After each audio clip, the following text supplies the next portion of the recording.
À partir du moment où on considère que la transformation digitale en Afrique va apporter aux citoyens des services nouveaux comme l'e-administration, l'e-éducation, etc., il me semble que le premier service indispensable pour pouvoir fournir des services aux citoyens, c'est la connectivité. Donc, on considère que l'ensemble du continent doit être connecté avant de commencer à pouvoir dire je mets en place un service d'état civil.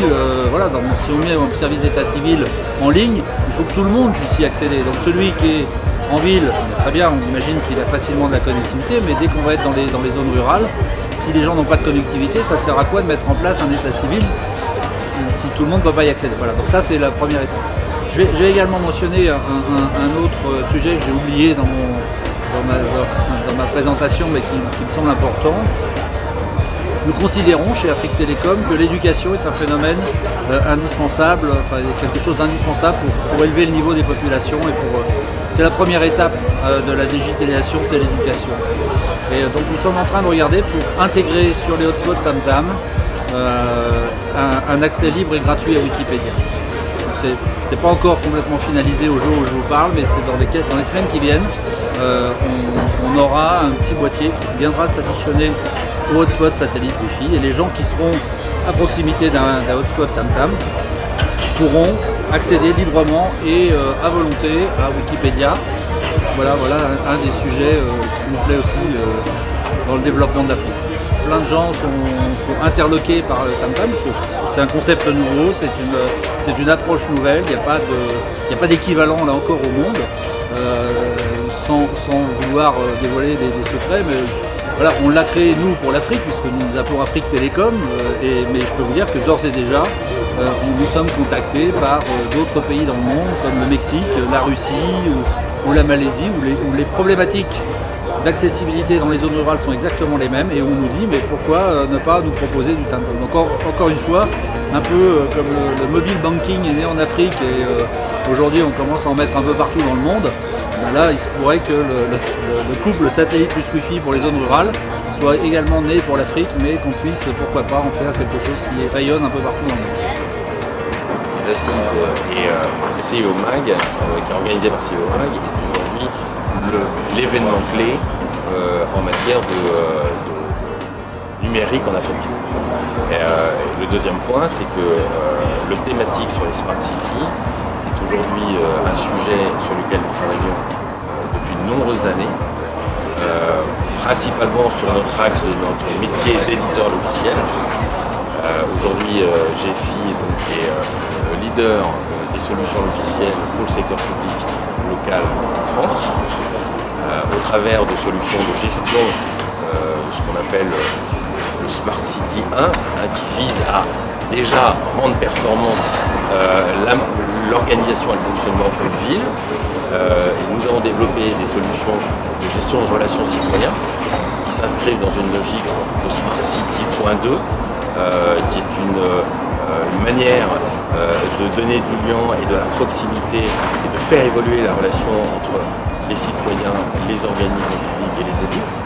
Et nous lançons aujourd'hui une nouvelle dimension de Smart City 3.0 au travers d'une plateforme intermodale qui vise à exploiter les données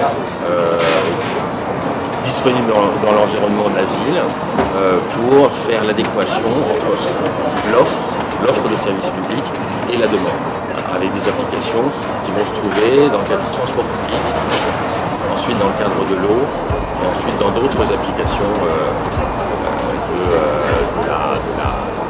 du Smart City. Voilà. Et c'est une solution que nous développons en coopération avec TCS, Data Consulting Service. Petite chose à rajouter sur le pourquoi. Comme le disait Brice, effectivement, nous avons un certain nombre de solutions leaders dans leur domaine. Et je crois que passer à travers le canal de CIO Mag et de Mohamed Morgalo, qui lui aussi est leader dans son domaine en matière de communication sur le marché africain, il en a apporté la preuve depuis des années. Je crois que ça a eu participer à un tel événement est une bonne caisse de résonance pour nous faire connaître extrêmement rapidement, parce qu'aujourd'hui il faut que tout le monde sache que GFI est présent dans la région, et donc passer à travers Mamadou Diallo, son journal, ses événements, est probablement un des meilleurs canaux pour nous faire connaître très rapidement auprès d'un maximum de personnes. Bonjour, je suis Eric Desnaud, General Manager d'Atos en Afrique. Le groupe Atos, près de 100 000 personnes aujourd'hui et un chiffre d'affaires de 11 milliards d'euros pour l'année 2015, est présent historiquement en Afrique. Les positions sont énormément développées et complétées ces dernières années, puisque au travers de l'acquisition du groupe Bull, il y a 12 mois de cela, aujourd'hui Atos est présent dans plus de 10 pays en Afrique, sur lequel on opère depuis plus de 50 ans dans la plupart de nos filiales. Donc une démonstration de résilience, d'accompagnement de toutes les évolutions technologiques connues durant ces 50 dernières années. Aujourd'hui, le groupe Atos, leader mondial incontesté parmi les 5 plus gros faiseurs au niveau international, est présent dans le domaine du managed services, de l'intégration de systèmes, du cloud computing, de la cybersécurité. Et c'est tous ces savoir-faire, toutes ces expériences connues à l'international qu'on souhaite au jour le jour mettre à la disposition de l'Afrique. Mais avant tout, c'est fort de nos 1600 collaborateurs qui sont présents en Afrique, accompagner l'Afrique dans son développement et dans sa croissance inclusive pour y permettre de libérer l'ensemble des nouveaux usages qui vont naître sur ce continent. Porté par une jeunesse entrepreneuse, porté par un développement fort des télécommunications qui restera un impondérable, porté aussi par une volonté politique irréfutable et nécessaire de former aussi la jeunesse, de la rendre employable dans ce domaine du digital dans lequel le monde vit une transformation évidente et reconnue de tous. Et ce, quels que soient les secteurs. Aujourd'hui, les administrations ont besoin de se moderniser, de moderniser leurs process, de moderniser leurs relations avec les citoyens. Les établissements bancaires sont également en train de porter sur le continent le développement de la bancarisation qui est nécessaire, mais on voit aussi beaucoup les opérateurs télécoms qui agissent sur ce secteur de la monétisation, des wallets, des portefeuilles et de la transaction financière. Donc on voit bien aussi que de nouveaux usages se développent en Afrique et notre valeur c'est de faire part de notre expérience, d'avoir la capacité du groupe, nos 100 000 business technologies qui sont là, avec l'ensemble des références que l'on connaît, mais surtout par la proximité locale et par nos équipes qui font partie de nos pays, qui font partie de l'Afrique, d'aider à faire germer cette innovation qui sera une innovation africaine et donc je suis persuadé que les autres continents et le continent européen en l'occurrence pourront bénéficier dans quelques années. Voilà, on est très heureux de participer à l'événement de CIO Mag, c'est toujours une belle occasion pour nous de faire valoir nos réalisations, de rendre tangibles des propos qui parfois peuvent être considérés comme un petit peu marketing. On parle beaucoup de cloud, de smart city, de cybersécurité.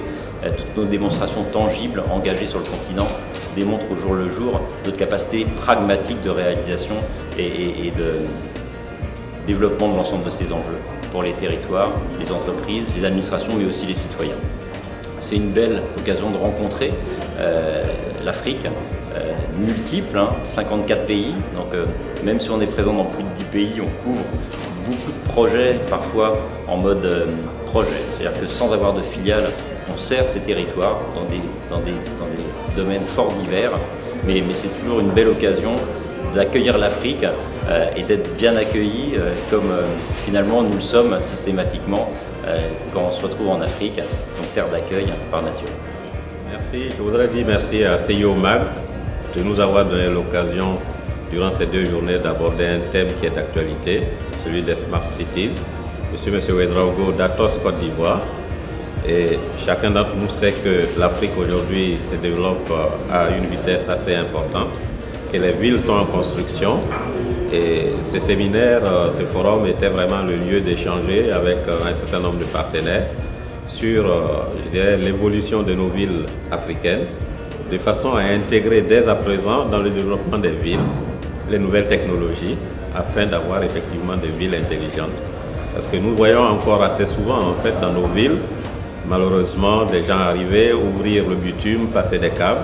Mais ça c'est parce que justement ça n'a pas été pensé dans l'ensemble et il faudrait donc qu'aujourd'hui nous puissions rationaliser, saisir cette occasion-là des villes qui se développent pour dès à présent intégrer les outils, les moyens qui vont permettre en fait aux villes demain de pouvoir être véritablement connectées et être gérées de façon intelligente. Donc ces 2 journées ont été, je dirais, très très riches en enseignement. Et en tant qu'Atos, nous apportons également notre petite pierre à l'édification en fait de ces Smart Cities. Et tout à l'heure, je pense que démonstration sera faite dans nos ateliers de ce que Atos sait faire et comment est-ce qu'il peut accompagner en fait nos villes africaines dans leur développement.